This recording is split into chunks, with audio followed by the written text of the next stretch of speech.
quelle est la situation? Pourquoi on fait un 49.3 au fond? Parce que vous avez une partie de notre majorité qui n'est authentiquement pas à l'aise avec certaines de ces réformes. Et je le comprends, on y reviendra sur ce qui est vraiment... Vous êtes un homme seul, vous êtes un homme minoritaire? Je ne crois pas, parce que je crois que la large majorité du groupe socialiste est derrière cette réforme. Mais elle change la nature de beaucoup d'habitudes. C'est une loi de mouvement. Et donc elle vient en effet changer les habitudes de notre pays. Mais si les habitudes politiques étaient bonnes, nous ne serions pas dans la situation actuelle. Et donc il y a une gêne qui existe chez certains, qui est légitime, qui est sincère.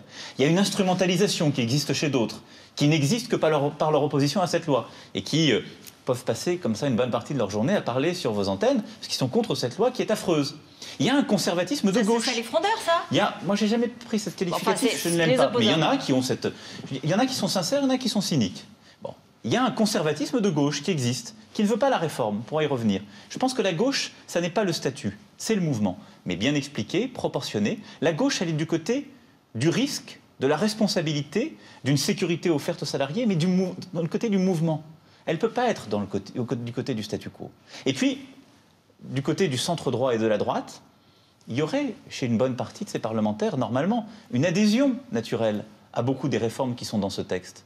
Simplement, il y a eu, à la première lecture, des alliances d'appareils en vue des départementales. Il y a aujourd'hui des alliances en vue des régionales.